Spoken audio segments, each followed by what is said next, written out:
Hi guys, so as you can tell from the title of this video, this will be the story time of how I got 16 and pregnant.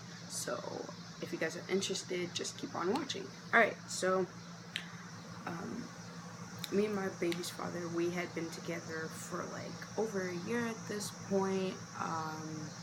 We dated basically the last day of school my freshman year.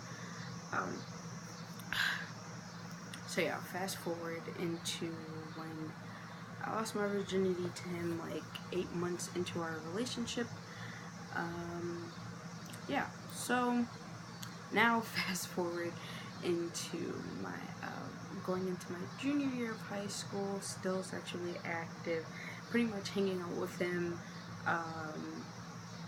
almost every day, if not like every weekend for sure.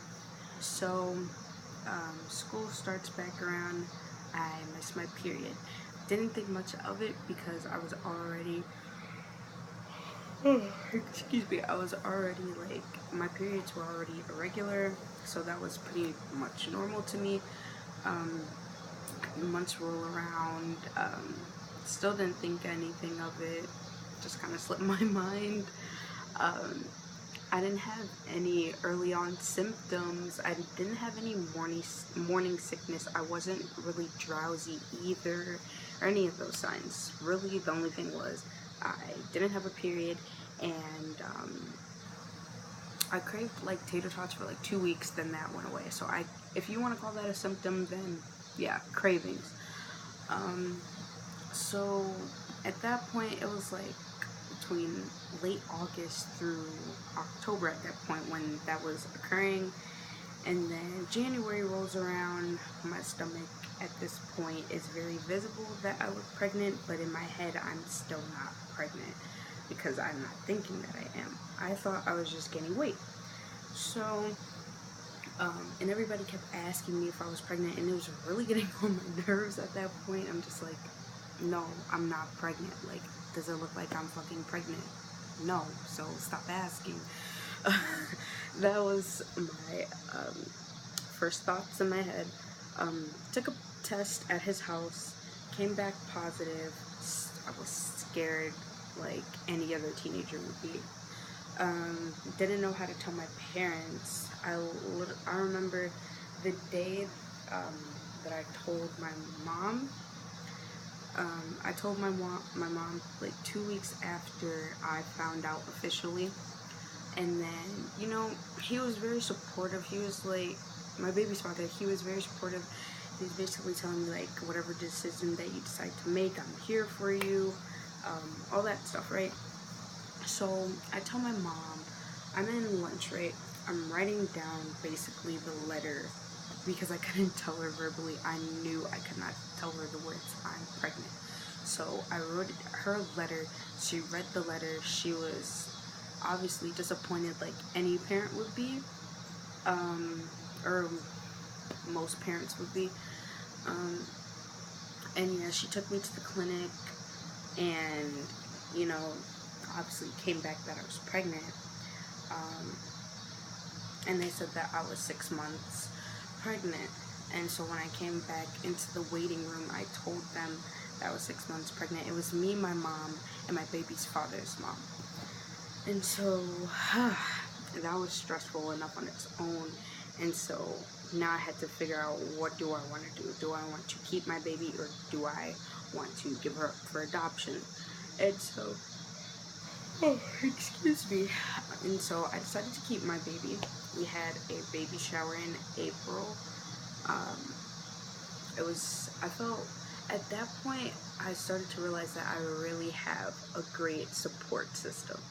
And that really helped me get through a lot of things during my last trimester of my pregnancy, because that, in a nutshell, on its own was very stressful.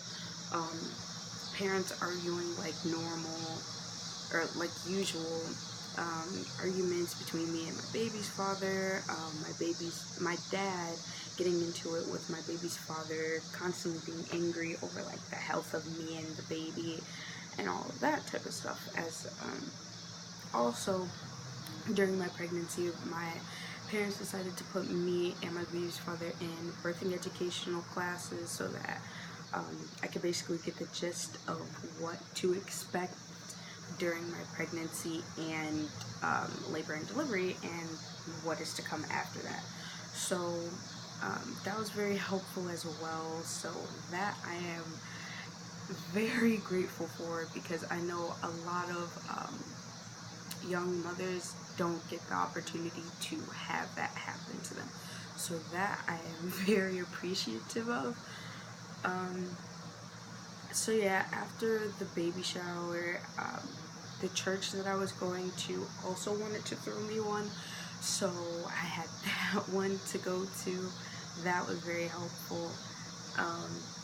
And by that point, school was almost over, and so my parents didn't want me to be behind in school, so I just decided to take my finals early, so that way I could just get school out of the way and then just focus on my health and my baby. And so yeah, that's what I did. And honestly, that was probably a good decision to make. Otherwise, I feel like I would have wanted to give up on school at that point. So yeah, then May, like mid-May hits. My due date was literally my brother's birthday, so I thought that was pretty funny. But luckily for him and her, I guess she wasn't having it. She was like, I'm having my own birthday. I'm not sharing it with anybody else. I'm having my own birthday. So the day that my water broke, it was at 2 o'clock, around 2 or 2:30 in the morning. I went up to the bathroom, I did my frequent ordeals, went to the restroom, peed, went back to sleep, and then my water broke, and it was like 2 hours later. It was a very weird feeling. I just remember I walked into my parents' room, I told my mom, and I don't want to say she freaked out, but she literally jumped up. It pretty much was the reaction that she had given me when the first time I told her that I got my period. So she jumped up, she was like, okay, like, that pretty much awoken her. And so then I took a shower, got ready and everything, ate breakfast, and then I headed to the hospital. Mind you, this was the day of graduation practice for my brother and my baby's father, because we all went to the same school and they were in the same grade. So my father told me and my brother not to tell my baby's father that I was going into labor, because at this point they wanted me to have, we were expecting me to have a natural birth. So they were like, don't tell him, give him time, blah blah blah, so that way he could focus on graduation practice and not have that on his brain, which I understood, because sometimes that's a pretty thing to be distracting you while you're trying to focus on something else. So I totally understood that, but I wasn't gonna just not tell anyone. So I told my friends, and one of my friends was also in the same grade as them. So she told him, and he found out, and he kind of got mad about it, because basically he wasn't the first to know, which I understand. But at the same time, what was I supposed to do in that situation? My parents told me not to, so sorry. I had to tell somebody, right? So then when I was in the hospital, they checked to see how much I was dilated, and the nurse was like, that's funny. And in my head I'm thinking, what is funny? I wasn't freaking out. I was calm, because I don't know, that's just how I am. I was calm and everything, but I just kind of wanted to know what was going on, like any other concerned person in that situation. So she was like, everything is fine, I'll just get the doctor and everything's cool. So I'm like, all right, fine. And the doctor also checks how much I was dilated, and the nurse told the doctor, right in front of me and my parents, that she can feel my daughter's face as she was maneuvering her hand inside of me. So I was just like, you can, she was like, it feels like either her lips or an eyeball or something. And in my head I'm like, what the fuck?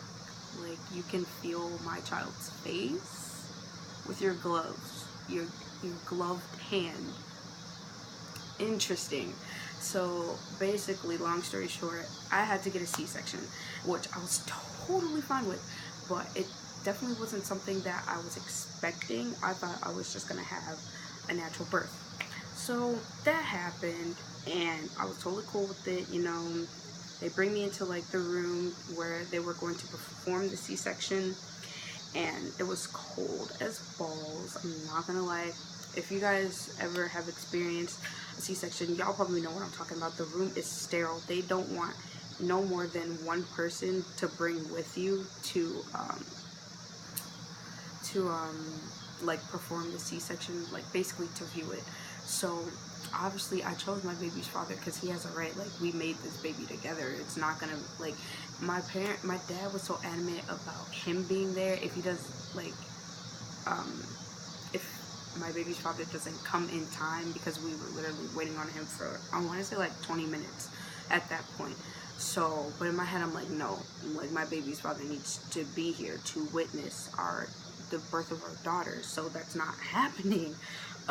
But yeah, he eventually showed up. They rushed me out of that room into the surgery room, and then eventually he came and witnessed it. They shot me in the lower back with anesthesia. I couldn't feel my legs. It was weird. It's a very weird experience. I didn't like the feeling. It made me honestly feel like, it just reminded me that there are people in the world who are actually paralyzed and they can't move a thing. And I don't know how they can get through it through the day, but they do. Anyways, so, you know, everything was fine after that. She was born. She was 6 pounds 11 ounces. And, yeah, so that's pretty much the gist of my pregnancy and how the labor and delivery went. If you want me to go more in depth with like the aftermath and how like I had to take care of myself after I had my daughter, then just comment down below, and, you know, make suggestions on other videos that you want me to make, and I'll definitely look into that. But yeah, guys, that's pretty much my story.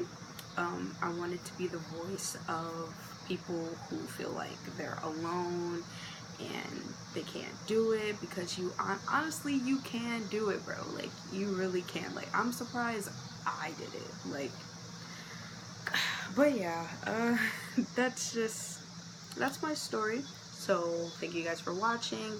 Please like, subscribe, press the notification button so that way you guys will be notified every time I upload. And yeah, thanks for watching.